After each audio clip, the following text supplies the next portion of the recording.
This training is presented by the California Student Aid Commission.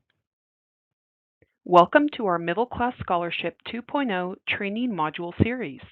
This is Module 1A, Award Examples. First, we will look at a 3-term UC student. On the enrollment file, the school reported the student's annual cost of attendance as $36,000. From there, CSAC will deduct other aid, the student contribution, and parent contribution, as well as the self-help gift aid excess.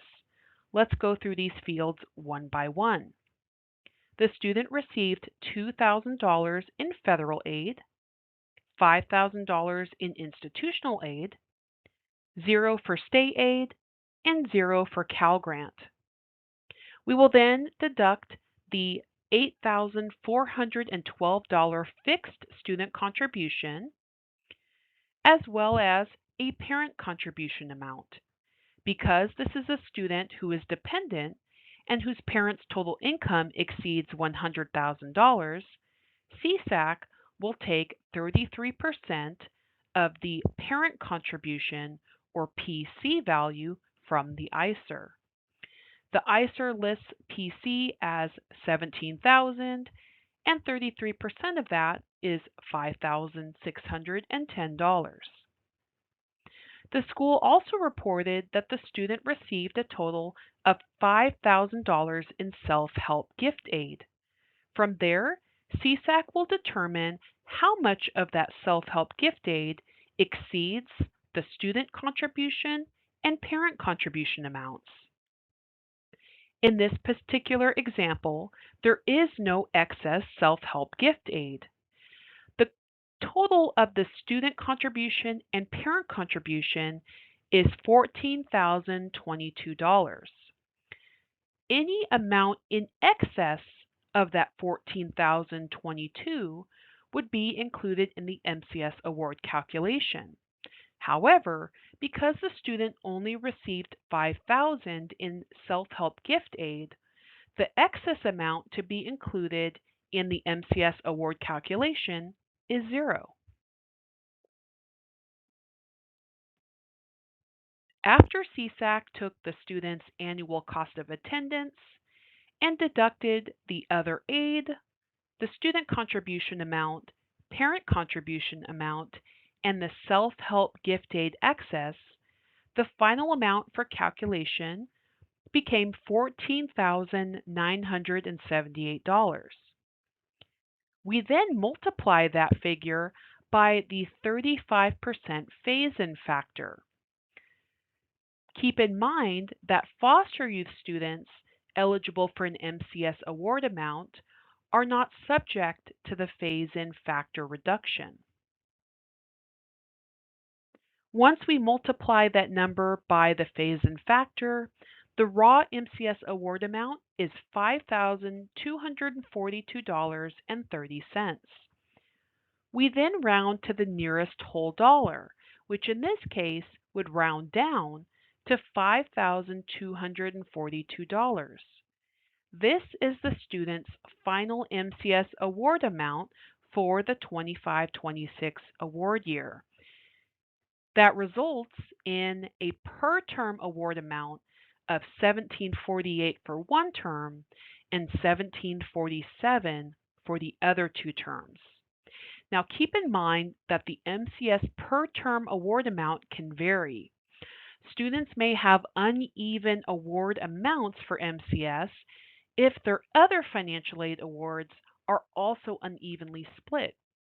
For example, if a student has limited Pell eligibility for the year and their fall Pell Grant award is greater than their winter or spring term Pell Grant award, that could result in an uneven MCS award amount, as the calculation is really broken down by term.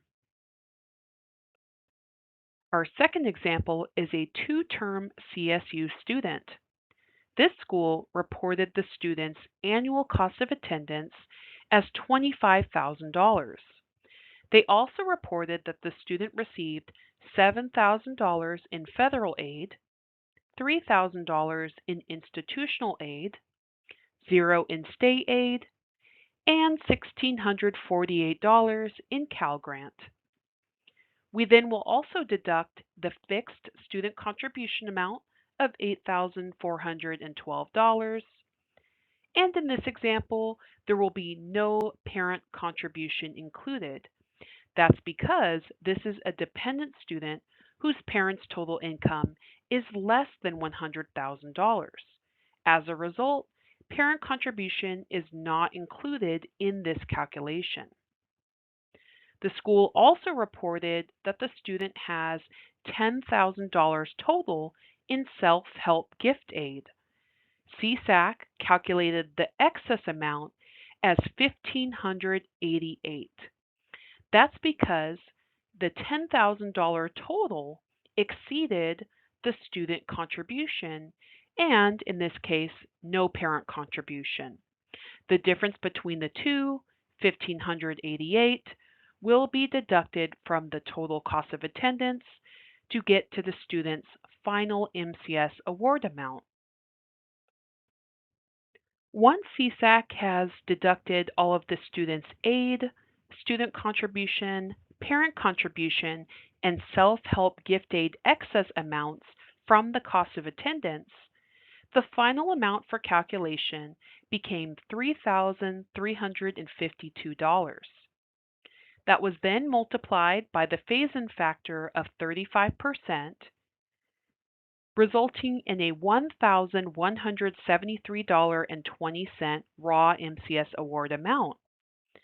When rounded down to the nearest whole dollar, the student's final award amount for the year became $1,173, which over 2 terms became $587 for one term and $586 for the other term.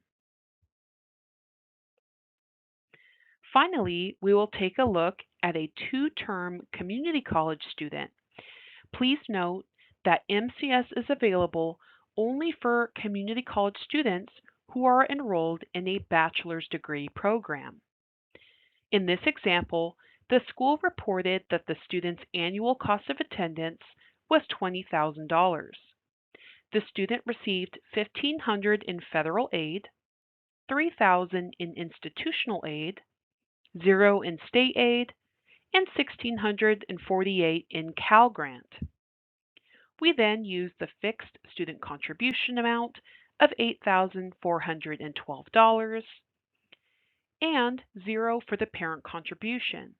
That's because this example is an independent student, in which case the parent contribution will never be considered. The student received $500 in self-help gift aid, and CSAC calculated that the excess amount was 0. That's because the excess is any amount above the student and parent contribution. In this case, the student contribution is greater than the self-help gift aid total, which means we will not include any excess in the MCS award calculation.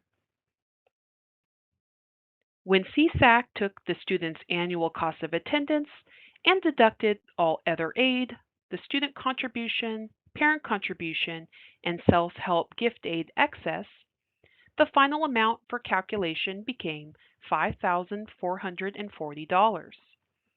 That amount was then multiplied by 35%, which came to a raw MCS award amount of $1,904. That was then rounded to the nearest whole dollar for a final MCS award amount of $1,904 for the entire year.